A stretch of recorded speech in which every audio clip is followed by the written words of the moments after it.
Voilà, bonjour les amis, alors on continue notre évangile de Luc, cette fois-ci les versets 5 à 13, toujours sur la prière. Jésus leur dit encore, si l'un de vous a un ami et qu'il aille le trouver au milieu de la nuit pour lui dire « Mon ami, prête-moi 3 pains, parce qu'un de mes amis m'est arrivé de voyage et je n'ai rien à lui offrir. » Et si l'autre, de l'intérieur, lui répond « Ne m'ennuie pas, maintenant la porte est fermée. Mes enfants et moi, nous sommes couchés. Je ne puis me lever pour te donner du pain. » Alors je vous le déclare. Même s'il ne se lève pas pour lui donner parce qu'il est son ami, eh bien, parce que l'autre est sans vergogne, il se lèvera pour lui donner tout ce qu'il lui faut. Eh bien, moi je vous dis, demandez, on vous donnera, cherchez, vous trouverez, frappez, on vous ouvrira. En effet, quiconque demande reçoit, qui cherche trouve, et à qui frappe, on ouvrira.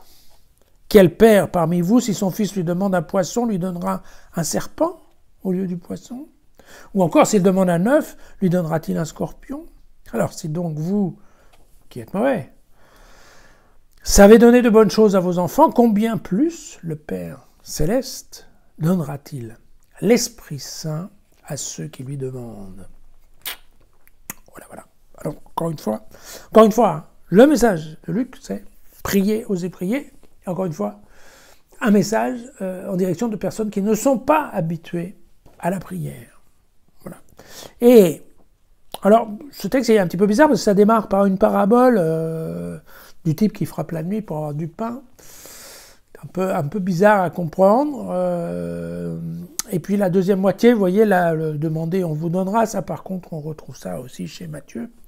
Donc c'est normalement un peu plus classique. La première parabole, elle est un peu bizarre. Pourquoi? Parce que on a l'impression que Jésus suggère qu'il convient d'être important. Il convient d'être l'enquiquineur et ne pas être très à cheval sur la question du protocole. Et s'il est besoin de taper à la porte au milieu de la nuit, il ne faut pas se gêner, il faut le faire, parce qu'à la fin, de toute façon, on va vous donner ce que vous avez envie. Et si c'est pas parce qu'au nom de l'amitié, ben vous inquiétez pas, ça sera au nom du laisse-moi tranquille. Voilà. Parce qu'à force de faire du boucan, le type à la fin, il va se lever, il va donner du pain. Voilà.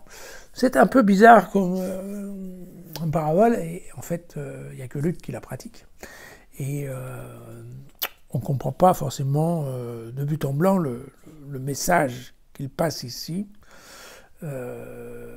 si ce n'est que, effectivement, par son exagération, hein, il dit en fait à ses frères, eh bien écoutez, priez, même si ça embête les autres, priez. Voilà. Alors, à partir là du verset 9, là, demandez, on vous donnera, tout ça, évidemment, ça a été un travail des spécialistes de l'écriture, hein, puisque c'est l'idée, en fait, très juive de l'exaucement. Hein. Les Juifs déjà disaient ça. Si on prie, Dieu va nous exaucer. Et on en est sûr. Bien. Par contre, demander, recevoir, est-ce qu'on parle de demande particulière? Vous voyez, chercher, trouver. Chercher Dieu, mais on part dans l'Évangile, on dit que c'est plutôt Dieu qui nous cherche. Voyez. Et puis, frapper, ouvrir, de quoi parle-t-on? La porte du royaume. Voyez, enfin, ça c'est des concepts.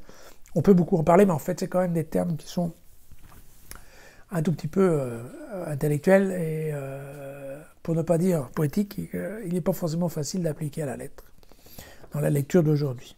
Vous savez que, je ne sais pas si vous vous souvenez, mais c'est un peu plus tard, au chapitre 18, aussi, on va nous parler, Luc va nous parler d'une veuve qui importune un juge, parce qu'elle veut absolument qu'on lui rende justice, et le type pas. Et à la fin, le juge lui rend justice, parce qu'il en a plein les oreilles, ça lui casse les pieds, vous voyez. Il reprend cette même idée, savoir être important. Voilà. Vous aurez noté quand même que la parabole du début du texte est sur le registre de l'amitié, alors que le dernier paragraphe est, lui, revenu au registre de la prière, de la paternité, hein, de la relation fils-père. Voilà. Alors, quand on compare les textes, vous savez, Matthieu, lui, il dit, voilà, si vous priez, le Père vous donnera de bonnes choses.